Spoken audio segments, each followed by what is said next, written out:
பிலினேஷனா origin of the work.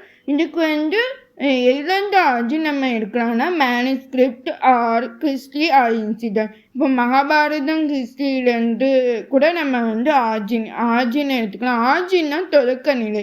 இப்போ நம்ம ஒரு வார்த்தை இங்கேருந்து ஆரம்பிக்குதுன்ட்டு கண்டுபிடிப்போம்ல, அதுதான் ஆர்ஜின்.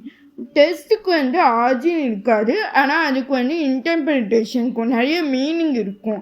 ஆத்தருக்கு ஓனர் ஆஃப் த ஒர்க்காக இருப்பாங்க. ஆனால் டெஸ்ட்டுக்கு ஆத்தர் இருக்க மாட்டாங்க. ஆனால் டெஸ்ட்டுக்கு கிரிட்டிக்கும் ரீடரும் இருப்பாங்க. According to roller waters, the work gives a 2 points. First is to give respect to the work, and second to give importance or respect to the author's intention. First நம்ம ஒரு ஒர்க்குக்கு ரெஸ்பெக்ட் கொடுக்கணும், மரியாதை செலுத்தணும். அதே சமயம் ஆத்தரோட இன்டென்ஷனுக்கும் அவரோட அர்த்தங்களுக்கும் நம்ம மரியாதையை கொடுக்கணும். The reader's interpretation is different for any text. ரீடர்ஸோட நம்ம ஒரு ஒர்க்கு அதை ரீட் பண்ண ஆரம்பித்தா அது டெஸ்ட்டாக மாறும்ல. அந்த டெஸ்ட்டு நம்ம ரீட் பண்ணும்போது நிறைய மீனிங் நமக்கு கிடைக்கும். அது ஒவ்வொரு ரீடர்ஸ் பொறுத்தவரைக்கும் அது வேறுபாடு மாறும்.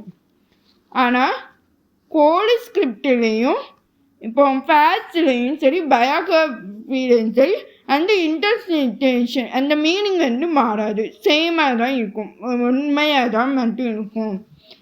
ஆனால் கம்பேர்ட் டு கோலி ஸ்கிரிப்சர்ஸ் பயோகிராஃபியில் கொஞ்சம் இன்டர்பிரிட்டேஷன் மேற்பாடுகள் மாறதுக்கு சான்ஸ் இருக்குது. ஏன்னா நம்ம பயோகிராஃபியில் இவர் எப்போ பிறந்தாருன்ட்டு நம்மளால் இன்னும் வரைக்கும் டவுட்டாக தான். ஷேக்ஸ்பியரோட பர்த் டேட் நமக்கு இன்னும் வரைக்குமே டவுட்டில் தான் இருக்கும். அவர் இந்த மந்தில் தான் பிறந்தாரா, இந்த இயரில் தான் பிறந்தாரா, இன்னும் நமக்கு டவுட் இருக்குல்ல. அதனால பயோகிராஃபியில் இன்டர்பிரிட்டேஷன் நம்மளுக்கு மாறும். ஆத்தர் ஃபிக்ஷனல் கேரக்டராக தான் இருப்பாங்க ஒர்க்கில். ஆத்தர் ஓனர் ஆஃப் த ஒர்க்காக இருப்பாங்க. ஆனால் readers focus multiplicity of the text. Readers நமக்கு இன்னும் நிறைய மீனிங் கிடைக்குதான்ட்டு ஃபோக்கஸ் பண்ணுவாங்க தவிர ஆத்தர்ஸை ஃபோக்கஸ் பண்ண மாட்டாங்க.